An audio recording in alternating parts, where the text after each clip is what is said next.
Good morning, everyone from our little village. My name is Sorino. Welcome back to my channel. I do videos around cooking, farming, and homesteading as a whole. If this is the kind of content that interests you, kindly subscribe, share what you think in the comments below, and drop a like. As the first light of dawn breaks, I'm up and ready to start my day. There's something so peaceful about the mornings here. The crisp air, the sound of birds chirping, and the slow rhythm of life. The first thing I do is sweep the compound. It's a daily routine, clearing leaves, dust, and any bits of litter to keep the space neat and welcoming.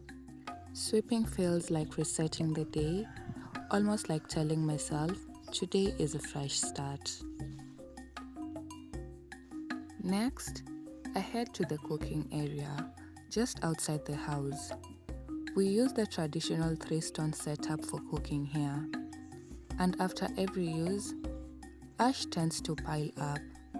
So, I carefully clear it away, making sure everything is tidy and ready for the next meal. This little corner is like the heart of our home, where so many warm meals and conversations happen. Then I brought firewood close to the cooking area that we'll be using through the day.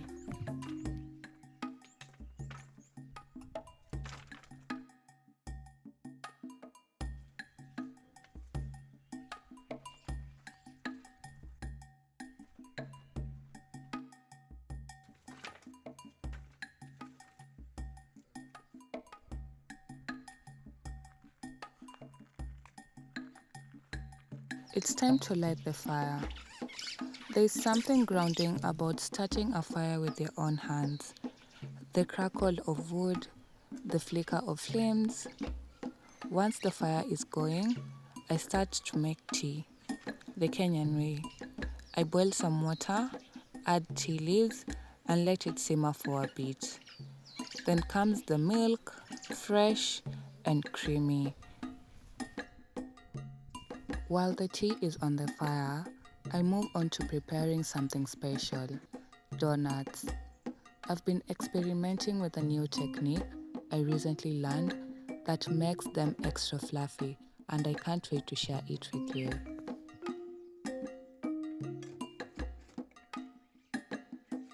In a basin, I mix room temperature milk, yeast, and sugar until everything is well combined. Then comes the secret ingredient, boiled potatoes. Yes, you heard that right, boiled potatoes. I peel, mash them, and add them to the mix. Trust me, they make the donuts soft and airy.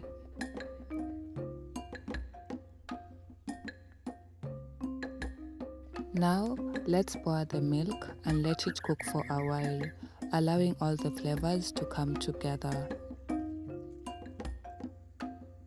To the yeast mixture, I cracked in 2 eggs and mixed it all in together.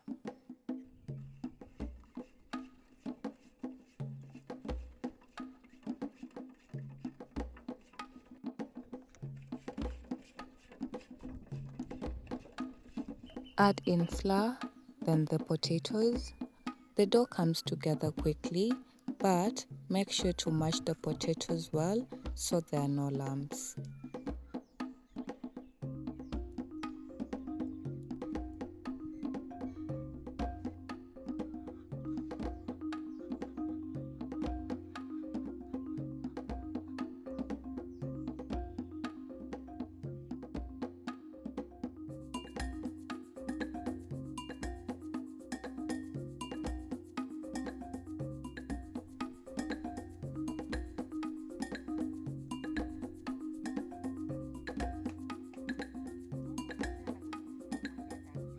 Once the dough is just combined, I add a dollop of margarine for that extra richness.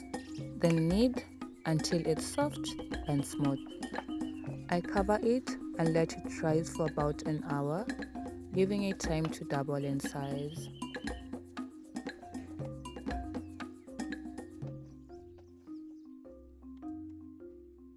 Now, let's add sugar to the tea.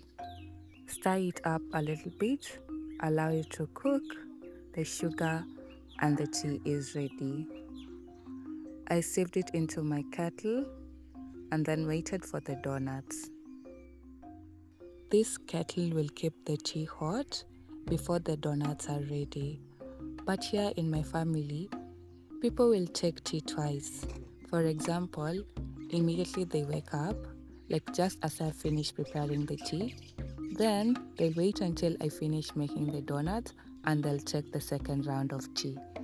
I don't know if that is also what you do in your homes or you just take one round of tea. Tell me down on the comment section. After the dough has risen, I roll it out and cut it into perfect donut shapes. If you don't have a donut cutter, don't worry. A circular lid and a bottle top work just as well. I repeat the process until all the dough is used up.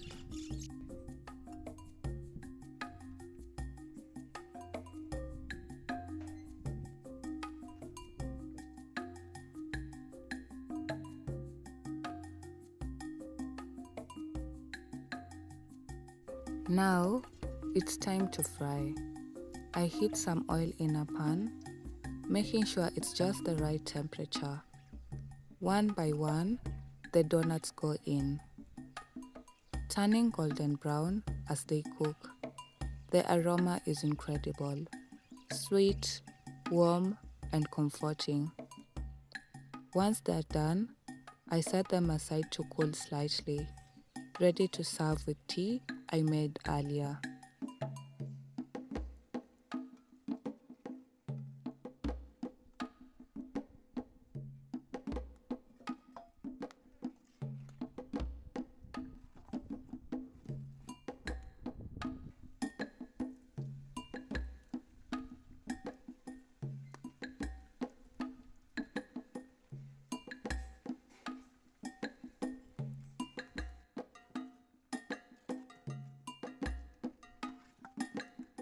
This simple combination of tea and donuts feels like a warm hug on a plate.